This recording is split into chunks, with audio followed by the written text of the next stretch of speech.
John Wick Chapter 3 Parabellum continues off where Chapter 2 left off, and this time around the High Table is about to declare John Wick as excommunicado, and he's trying to survive the entire night as well as the rest of his life. This world of assassins are now out trying to kill him.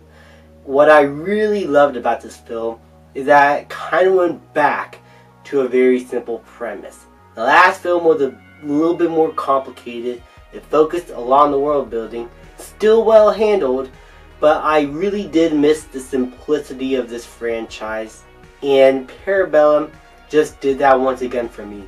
Still, we were able to explore more stuff in this world.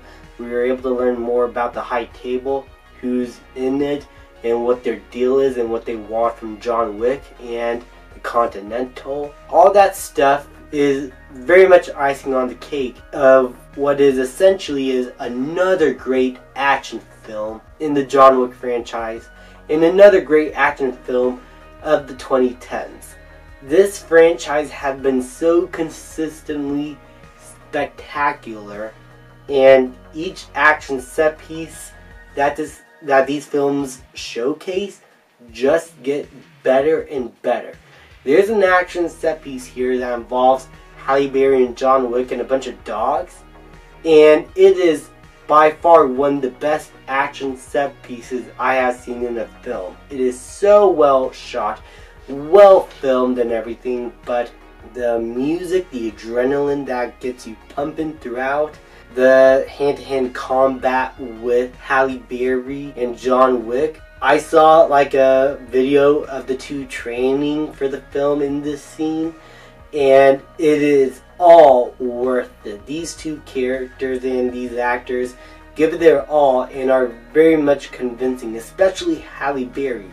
This is some of the best stuff I've seen from her, and despite her limited screen time in this film, she really did stand out as one of my favorite characters and someone who I would love to see more in the future. All the other characters do a great job. I don't give enough credit to Ian McShane. I'm sorry. I poorly said his name, sir.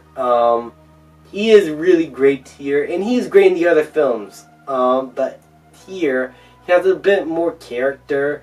He has more of a role in the plot instead of just giving exposition to John Wick. He does that here too, but he's very much trying to make sure everything is under control and is trying to stop the High Table, trying to kill John Wick. And he's basically just doing his best to make sure everything doesn't go worse than everything is.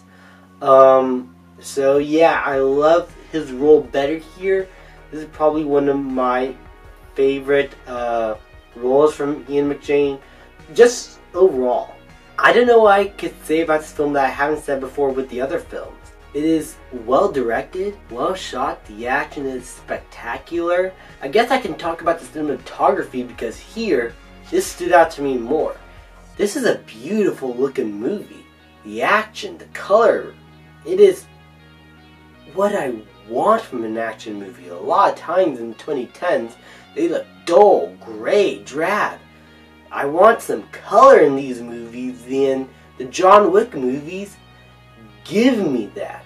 I mean, especially this film in particular, it is so visually stunning to look at, and it makes the action sequences, including the motorcycle chase and the horse chase and the opening scene in which everyone is trying to kill John Wick, all the more entertaining. And I gotta say, the brutality, the violence, how intense these action movies get, it's just mind-blowing. These are probably the most fun John Wick film I have seen so far. And while there isn't as much of an emotional core to why John Wick is back again, you completely understand why, as the second movie basically sets up what you need to know for this one. John Wick got into a pickle himself that he now has to learn to get out of. And I guess that is as much emotional a reason on why you are trying to root for him as you're going to get. Still, nothing to me ever came close to the dog dying in the first film. But even despite that, I think the fact that this film decided to go back to a more simpler premise and still have a bit of world building here as like a little icing on the cake is just all the more spectacular for me. The action is great. The pacing of the movie is not as tight as before, but still, it was able to carry itself with the action sequences, which is plenty of. I would say that the weakest one is the final action set piece. It's not terrible. It is really fun. It is really awesome. But compared to everything else, I think this is the one action set piece that I could say that just wasn't as entertaining as, say, some of the other ones. And I don't think I would go back to this one as much. But still, it is a really well shot, well choreographed scene that I very much love. And the ending of the film sets up Chapter 4 in a way that's very interesting to see. Especially if you are a fan of The Matrix. Which, I'm sorry guys, I just don't get The Matrix hype.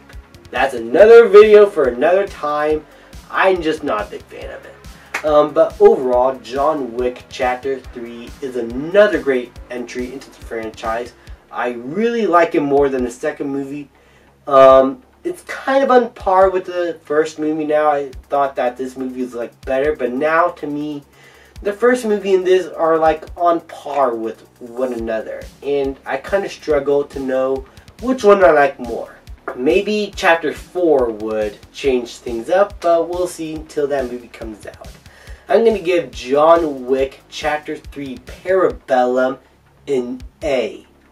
Thank you guys so much for watching. I cannot wait for Chapter 4 to come out. It can't come out any sooner. I'm so excited. Please leave a like, subscribe, comment, and I'll see you guys next time.